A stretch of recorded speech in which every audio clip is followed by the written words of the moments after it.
নমস্কাৰ, আসসালামু আলাইকুম বন্ধু বান্ধৱীসকল। আশা কৰোঁ আপোনালোকে সকলোৱে ভালেই আছে। আজিৰ ভিডিঅ'টোত আলোচনা কৰিবলৈ ওলাইছোঁ, কোনোবা ব্যক্তিয়ে যদি গাড়ী চলায় আৰু সেই ব্যক্তিজনৰ লগত যদি DL ড্ৰাইভিং লাইচেন্স নাথাকে, RC ৰেজিষ্ট্ৰেশ্যন চাৰ্টিফিকেট যদি নাথাকে, তাৰপিছত সেই ড্ৰাইভাৰজনে বা ড্ৰাইভাৰৰ পিছত যিজন ব্যক্তি থাকে সিহঁতে যদি হেলমেট পৰিধান নকৰে, তেতিয়াহ'লে মটৰ ভেহিকেল আইন মতে কিমান পৰিমাণৰ শাস্তি হ'ব, ফাইন হ'ব, সেই কথাখিনি অৱগত কৰিবৰ কাৰণে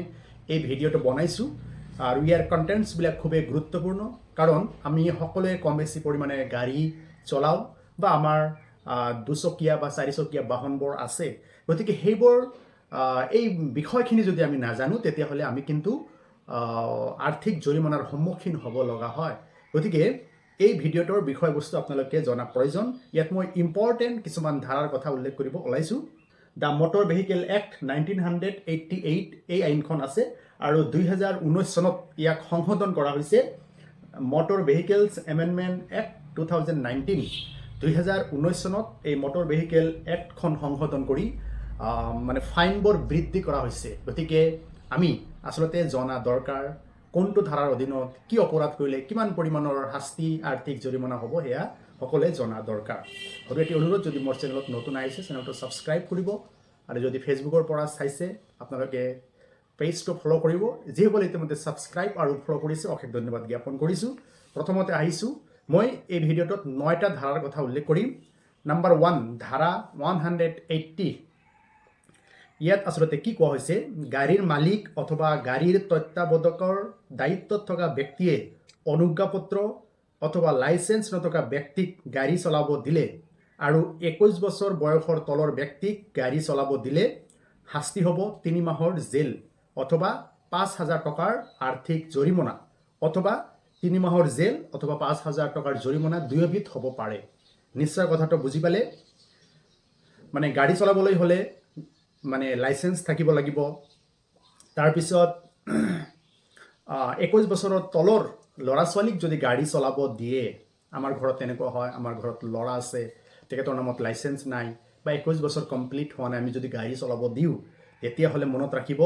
3 মাহৰ জেল অথবা 5,000 টকাৰ আৰ্থিক জৰিমনা অথবা দুয়োবিধ হ'ব পাৰে, মনত ৰাখিব। কিন্তু ইয়াত এটা কণ্ডিশ্যন আছে, ইঞ্জিন কেপাচিটি 50 cc বা তাতকৈ কম থকা গাড়ী 16 বছৰ বয়সৰ ল'ৰা ছোৱালীয়ে ৰাজহুৱা স্থানত চলাব পাৰিব। বুজি পালে? যদি গাড়ীৰ ইঞ্জিন কেপাচিটিটো যদি 50 cc বা তাতকৈ কম হয়, তেতিয়াহ'লে 16 বছৰ বয়সৰ ল'ৰা ছোৱালীয়ে ৰাজহুৱা স্থানত গাড়ী চলাব পাৰিব। তাৰপিছত আহিছোঁ ছেকশ্যন 181, লাইচেন্স নোহোৱাকৈ আৰু 21 বছৰ বয়সৰ তলৰ ব্যক্তিয়ে গাড়ী চলালে শাস্তি 3 মাহৰ জেল অথবা 5,000 টকাৰ জৰিমনা অথবা দুয়োবিধ হ'ব। এইটো ধাৰা 181, ইয়াৰ আগত আছিল 180। নাম্বাৰ 3, ধাৰা 182, ড্ৰাইভিং লাইচেন্সৰ অযোগ্য ঘোষিত ব্যক্তিয়ে গাড়ী চলালে অথবা নিজৰ অযোগ্যতাৰ কথা গোপন ৰাখি লাইচেন্স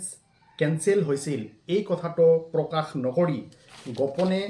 ড্ৰাইভিং লাইচেন্স যদি বনায়, দেখা গৈছে যে কিছুমান মানুহৰ ড্ৰাইভিং লাইচেন্স অযোগ্য, ডিছকুৱালিফাই কৰি দিয়ে আৰু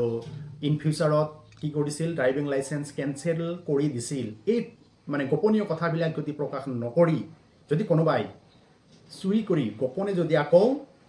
লাইচেন্স বনায়, তেতিয়াহ'লে শাস্তি হ'ব 3 মাহৰ জেল অথবা 10,000 টকাৰ জৰিমনা হ'ব, অথবা দুয়োবিধ হ'ব, 3 মাহৰ জেল অথবা 10,000 টকাৰ জৰিমনা হ'ব পাৰে। তাৰপিছত ছেকশ্যন 182ৰ ছেকেণ্ড আৰু এটা পইণ্ট আছে,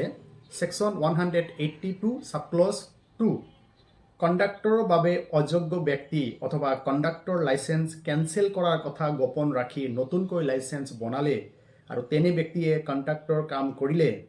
শাস্তি হ'ব 1 মাহৰ জেল অথবা আৰ্থিক জৰিমনা সৰ্বাধিক 10,000 টকা অথবা দুয়োবিধ হ'ব পাৰে। 1 মাহৰ জেল অথবা 10,000 টকাৰ জৰিমনা, এই দুয়োবিধ হ'ব পাৰে। তাৰপিছত পইণ্ট নম্বৰ 4, 183, তীব্ৰ গতিত গাড়ী চলালে, এক্সেছিভ স্পীডত যদি গাড়ী চলায়, এতিয়া ধৰক মটৰ গাড়ী যদি কোনোবাই এক্সেছিভ স্পীডত চলায়, আপোনালোকে হাই ৰোডত মাজে মাজে দেখিব মানে ছাইনবোৰ্ড আছে তাতে স্পীড লিমিটটো লিখা থাকে গতিকে সেই স্পীড লিমিটটো ভাইলেট কৰি যদি কোনোবাই মটৰ গাড়ী চলাইছে তেতিয়াহ'লে 1000 টকাৰ পৰা সৰ্বোচ্চ 2000 টকাৰ ফাইন হ'ব পাৰে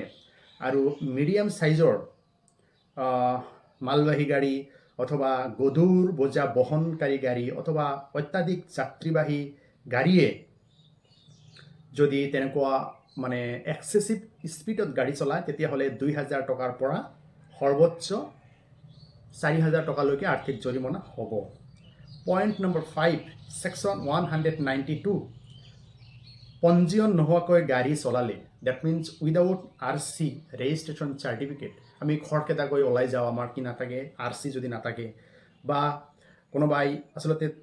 গাড়ীৰ নামত ৰেজিষ্ট্ৰেশ্যন চাৰ্টিফিকেটেই নাই তেতিয়াহ'লে তেখেতৰ ফাইন হ'ব 2000 টকাৰ পৰা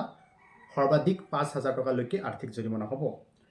point number 6 194B without seat belt